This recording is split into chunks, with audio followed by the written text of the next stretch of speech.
Welcome to Yeukai Business Show, UK's premier business show where we feature business thought leaders, high achievers, and industry experts. Today's episode is brought to you by World Outsourcing Solutions Limited, a company that specializes in helping executive business owners with virtual assistant services and business growth systems. Here's your host, Yeukai Kechidori.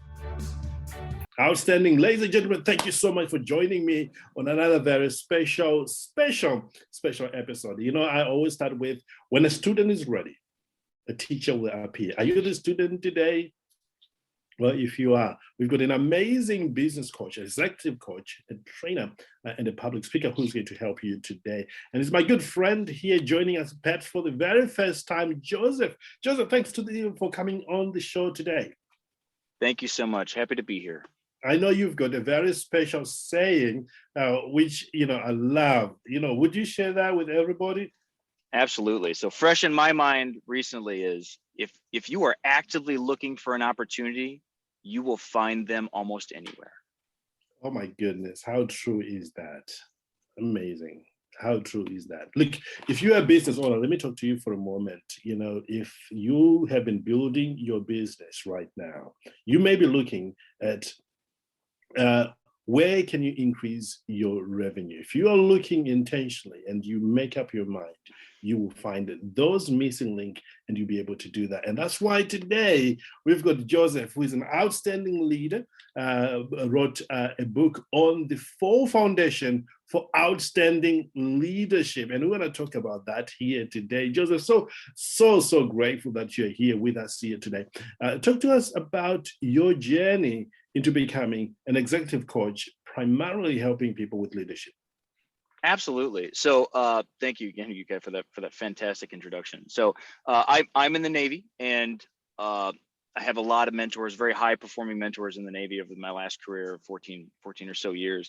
And so one day, one of my most respected mentors, one of the most highest performing people I know, told me, he goes, "Hey, Joe, here's this thing my executive coach sent me." And I was flabbergasted. It was like, what on earth is an executive coach, right? And so he told me about it, and I spent the next 2 years reading dozens of books, reading blogs, whatever I could get my hands on to kind of understand it all.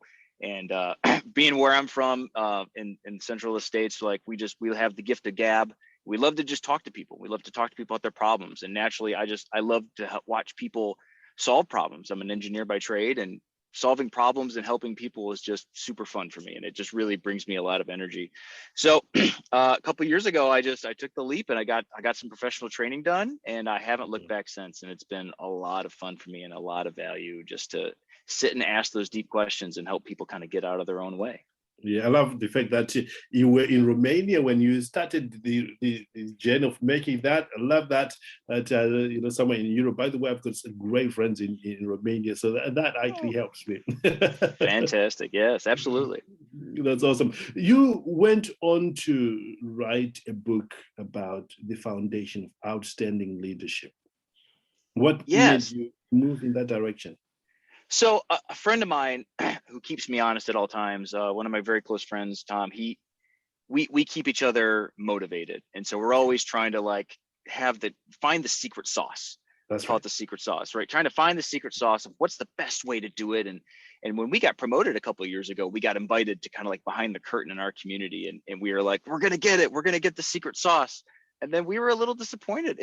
There was no secret sauce in this meeting. And so over the course of the last decade or so, me and my friends, we talk all the time about different leadership books we've read. And I've probably read maybe 70, just so many books on leadership. And what we discovered was a culmination of kind of like a summary of like 4 things.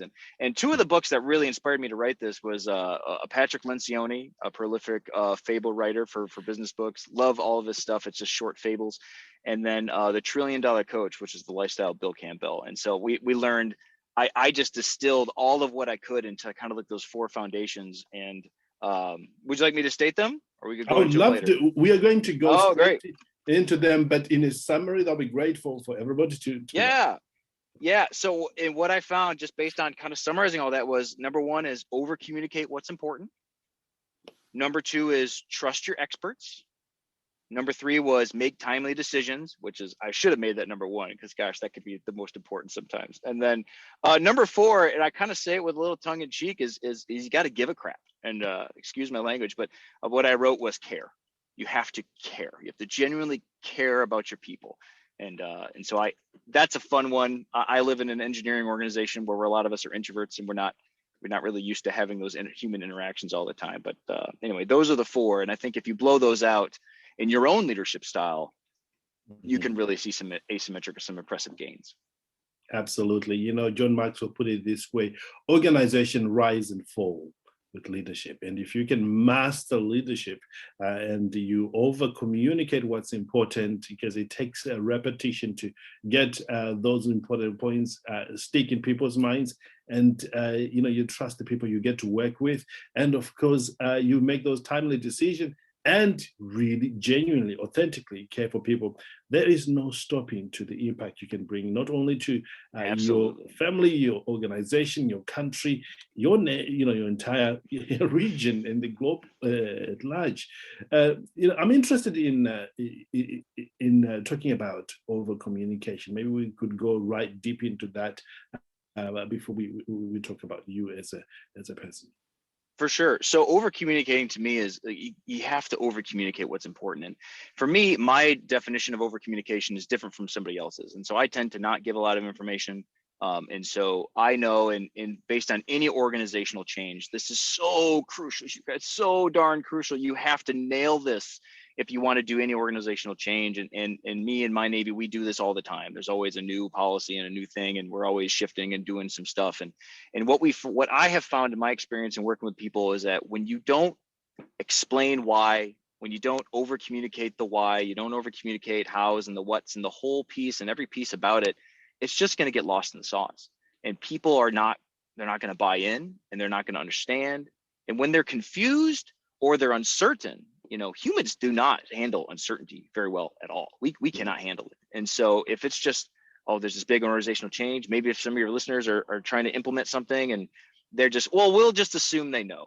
Never assume they know, right? No. You need to beat it down to the lowest level with empathy and care, of like, and just over explaining it. And I think the more and more you do it, if you say it till you're blue in the face, or you say it until everyone kind of rolls their eyes like, yes, we get it, then you've arrived, right? And then everyone understands you and you kind of moved on. It takes a lot of energy, right? It takes a lot of energy for us to kind of keep up that campaign, that information campaign. But I mean, secrets don't make friends, right? And so that's why I'm a big fan of just over communicate. Even if you don't know, it's honesty is still kind of good too. I mean, you can kind of differentiate like what stuff's ready to be put out or not. But if you say a change is coming and you don't put anything out and it starts next week, like there's going to be a lot of uncertainty and a lot of fear, and it's going to cause a lot of stress, and all that stress can be avoided. Yeah. You know, what I've discovered in this concept of over communicating is when you do it right, it pays off incredibly well, because everybody will begin to be on the same page. In fact, not too long ago on the show, we had a gentleman, we were talking about culture. You know, if you have the right culture, you probably are nearly there wherever you are, because culture, you know, supersedes compensation and everything. And in order to do that, you have to communicate, like we're talking about here. Over communicate, you know, simplify it as much as you can. Now, this takes time. This takes intention. You know, Joe, you and I know this to be true. If you don't plan that you're going to be communicating and look at the strategies, how you're going to be communicating, the channels through which you're going to be communicating, and how you're going to be getting feedback from there, when you begin to do that, it will be overwhelming. So you need to plan ahead. And when you do that, you win the game, certainly in that. Now, for those perhaps who, you know, haven't been able to communicate so well, you know, I know you work with people. What is the starting point to get this right? That's a great question. So I would say if you have an initiative, or you have even something small, it never hurts to plan, right? And so I'm actually developing a coaching practice inside, coaching cadre inside of our organization, and we just sat down for a strategic meeting on Monday, and we were sitting there like, oh, how are we going to do this, right? And so just wrote down a piece of paper, strategic communications, right? Emails, videos, flyers, right? And just emails, how many, and like what each one looks like. And so if you actually sit and deliberately plan of what you want to say and how often you want to say it, and then you just kind of fill in the blanks later. And so the short answer to your question is, I think you have to really deliberately stop and think about it to really make sure you're nailing the message. Absolutely. One of the things that we get to do, well, probably not as much now, but right at the beginning of my journey was to go away for a weekend, really to plan out what That's we were great. going to be doing. And perhaps I would take one of the CDs or the DVDs on personal development that talks about goal setting and all that sort of things. Listen to it, close it, everything, and then just be quiet and begin to think about that. Maybe I should be scheduling something so very soon, because I haven't done it this year. But it's an incredible exercise when you do that, and you'll be able to figure out how you can communicate well. You also touched on trusting experts. Where is it coming from? So at least in my field, what I've noticed, and I think everywhere, right? Everyone looks to the CEO for all the answers. You don't. You can't. And if you have all the answers, you probably have the wrong team, right? Because you shouldn't be the know-it-all. Absolutely not. You're hired for the leadership, the strategic vision. Point to me where we need to go, right? And so you have to not hire, but just have experts on your team. And then so my piece is, you got to trust them. And so if you got the engineers, you got the IT experts, you got the financials, if they're all there telling you something, that's their expertise, that's their thing. And so I think a lot of leaders sometimes put that burden on themselves of, well, I got to know what's going on. And yeah, you do. But at the end of the day, like, trust your finance person. They're coming in the door. Now, there's two parts there, right? There's the expert piece and there's the trust piece. And so if you have problems with trust, that's a whole different conversation. And then I would break down with my clients how we develop trust and how we develop from the start or even repair it based on mistrust situations and things of that nature. And so that's the big takeaway for me on that one is like, hey, you've got a team. You can't do it all, right? You got to trust your team to move with you. And if you've set your expectations and you set your vision and you've got that trust and rapport, when they come to you and they say they got a problem that they can't solve, or they've got an opportunity, or they're taking forward on some action, you can delegate that stuff out, which is crucial for a leader. And if they don't delegate because they can't trust their experts and they can't do that kind of stuff, it's going to be a killer. Mm-hmm. I find trusting your expert being I could be wrong on this one, but when I talk to my community, that is one of the things that people who are new in the world of business, often find it difficult. But the more seasoned you are in the business sector, you find that you now realize that if you take all of it on you, and think that you're like you rightly say, the smartest person in the room, you are in the wrong room, because you always need somebody who sees things from a different angle. Absolutely. Can help you. So, Bill, I know you are listening. And if you are not in a position of trusting your expert, you may want to change that expert. You don't necessarily have to keep having that expert around you, but you can find another one that you can do. Not somebody who will just play by your rules, but somebody who objectively knows what needs to be done, has a very good proven record that they can deliver. Get them on board and listen to what they're doing, what they're saying. This will be a game changer for you. Absolutely. Yeah. One of the things that you touched on there is really making timely decisions. Yes. Let's explore this. Yeah. So one of my favorite, and I really took this away from the story of Bill Campbell, who was the executive coach for Silicon Valley in the 2000s, right? So the Larry Pages, the Steve Jobs, right? So he was the guy that kind of came in, and my biggest takeaway from his leadership style was like, you need to move. And that's part of my motif, right? The momentum, you got to move, right? And so the decision may never be perfect. I'm not a 100% solution kind of guy. I'm an 85% and move. If you need the time to polish it, that's fine, right? But I think a lot of times when I've been most frustrated as an employee is that when you give a situation up to the boss and you say, we need a decision on this, and then they waffle on it, or they sit and they wait. And I think every listener you have is probably in the exact same situation. They've had a boss, or they've had a spouse or something, right? That has been in that situation where they've never, right? We just never got to that decision, or finally it was forced, and then it wasn't well thought because we didn't intentionally make a move. And so I'm a huge fan of just like, when you trust your experts, and you've in linear, right? If you've over communicated your intent and your vision, and you trusted your experts to execute your vision and to find those opportunities or to avoid those risks or to manage those risks, and then now you can say, got it, I trust you, let's move on this, right? And so spending the time to figure out your comfort level, figure out your appetite for risk, all valuable things. But when the decisions come, that's where your profits come in, right? It's like, I need to make decisions so we can move, so we can take advantage of the markets, we can take advantage of this market situation or this client base or this customer space over here. So there's the plus side of like going and taking action and doing it. And even if it's wrong, you're not married to it, right? There's the sunk cost fallacies. Like, you can change at any time. Now, you can overinvest in one area and then it's going to hurt a little bit, but like, still, at the end of the day, being stuck, you are not moving if you're not making a decision. So I'm a huge fan of leaders like going in, making decisions. And so in recognizing that it might not be perfect, and that's okay. And understanding that it might not be perfect, and then, you know, taking some risk and moving forward. And so I'm a huge fan. You could probably sense my passion in this one. I'm a huge fan. We made some calls today that I was like, let's do it, go for it. And everyone was like, wow, that was it. We kind of expected a debate. And I was like, but no, I trust you, let's move. And so, and with that one, I'll tie into kind of delegating. And I touched on it before, but it kind of marries over into this one's like making those decisions and delegating those down. It's like leaders and CEOs. I joke with my staff as the leaders, like, I don't really do anything. You guys do all the work, right? I set the vision, I set the intent, and then I'll help make these decisions and these tiebreakers. But at the end of the day, like, if I am in the weeds doing all this stuff, something has gone wrong. And so when you trust your staff and you can make those decisions and delegate that authority down to where it probably should be, right? That gives you more balance, which I know is something we want to talk about. Yeah, indeed. Absolutely.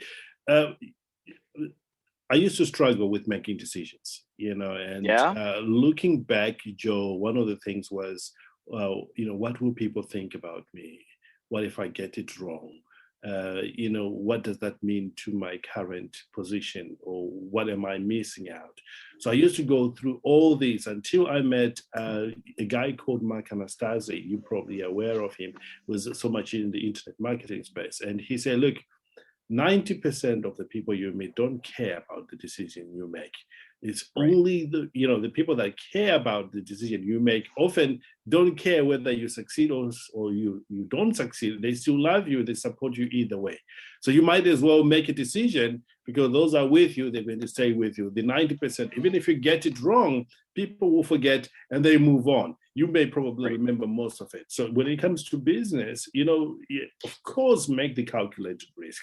Do your due diligence and make sure that you've got all the things that you need done, or maybe one of your team do the research. And at the end of it, when you have it, as much as you have, as you can get and gather at any time, go make that decision. We here, you know, we operate on ready, fire, aim. You know, you get ready, you fire that gun, and then you adjust. You know that, oh, okay, we just missed by an inch. Let's move it a little bit this way.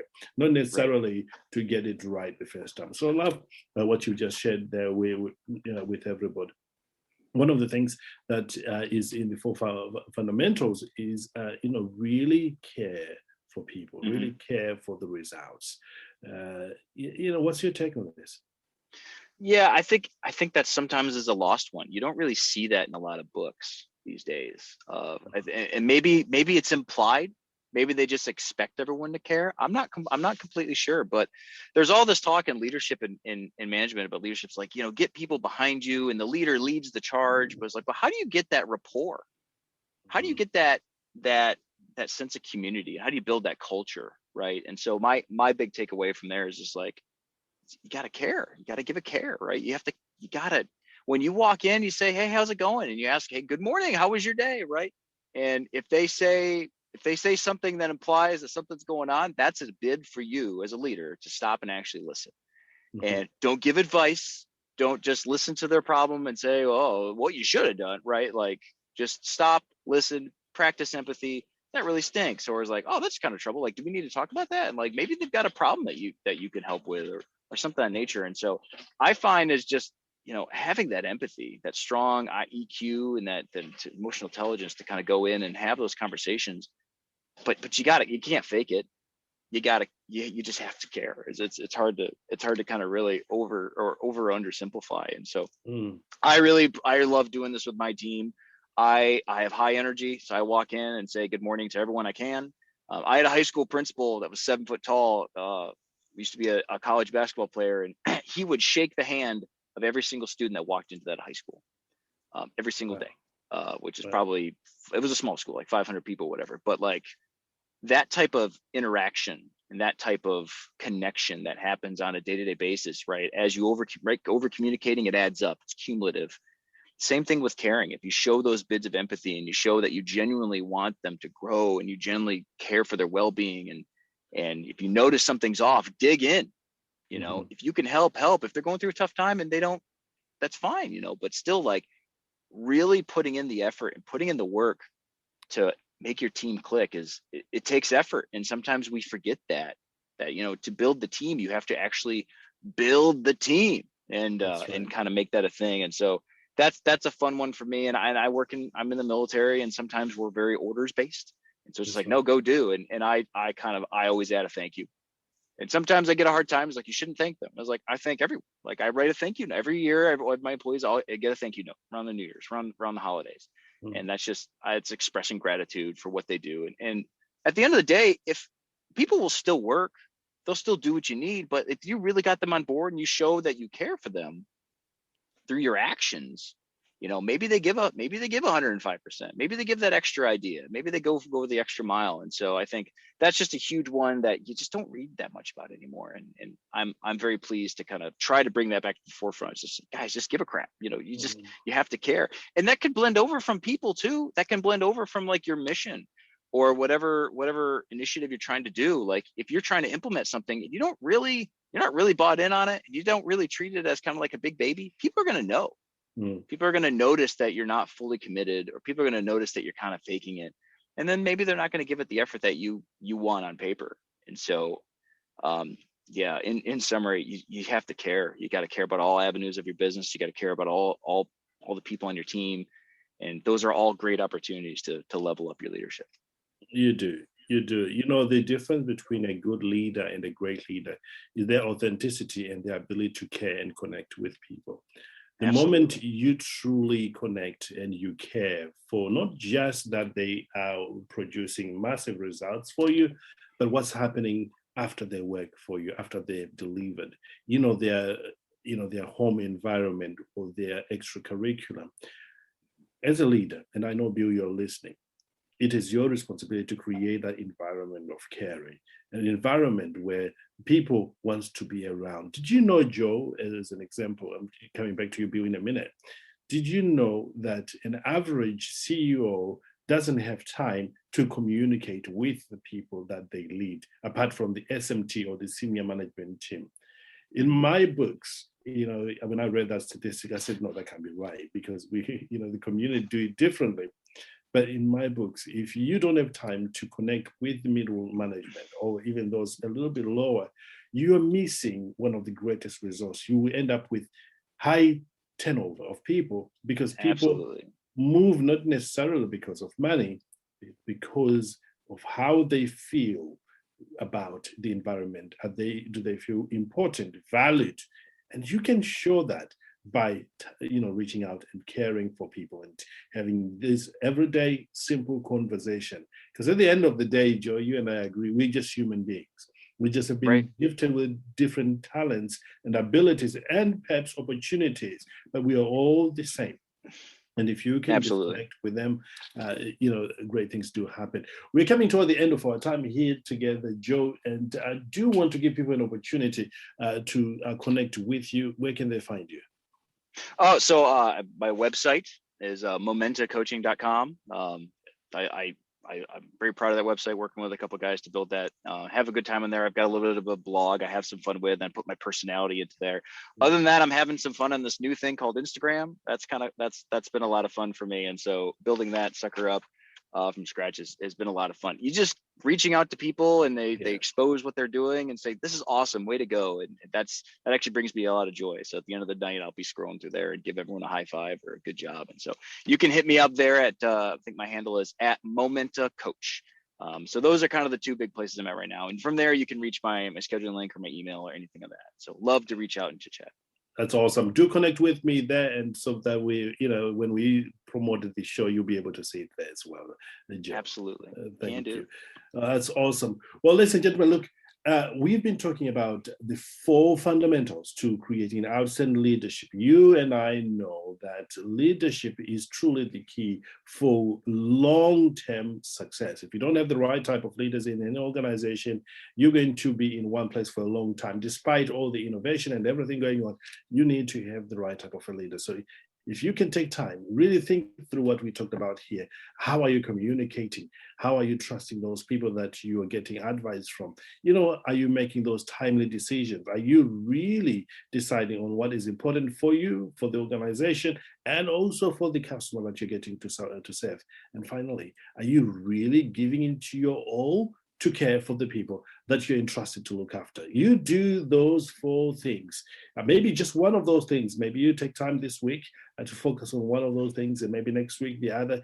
It is amazing the changes that will happen in your organization, because your team will notice that you're changing and they begin to change with you. So I truly believe in these 4 things. I practice, not all of them at once, but I certainly, especially the aspect of caring, I've been told about that for a long time. So I want you to pick one thing. Schedule it in your diary. When are you going to implement it? When are you going to review it? When are you going to get an accountability partner to show you that you're doing this? And how are you going to get yourself up should you fail to do it? Whether maybe you could go to Joe and see how Joe can help you, or reach out to my team here. We'd love to hear from you. We'd love to help you. And in fact, if you are not yet part of the community where we talk about these things day in, day out, you want to join the community, just click the link below. And Joe, are you part of the community yet? I am not, but I am all in today. So thank you so much. Would love for you to be there and maybe help people talking about this aspect of leadership. Certainly, we'll send you the link for you to be part of that. Look, thank you. That's all we've got the time here today. But until next time, live well, live with passion. Know that the best is truly yet to come. Thanks again, Joe, and have a great day. And thanks. You know what? We would love to have you back on the show sometime soon. No problem. Absolutely. Thank you so much. What a great pleasure. Thank you. Amazing. Thank you. Bye-bye for now, guys. Thank you for listening to Yeukai Business Show. We will be back to bring you more episodes with success stories and advice straight from the experts. Want more? Check out www.yeukai.businessshow.com. Get your free trial of our virtual assistant service today. Just visit www.worldoutsourcingsolutions.com. Quote WOS18 or send us an email at support@worldoutsourcingsolutions.com.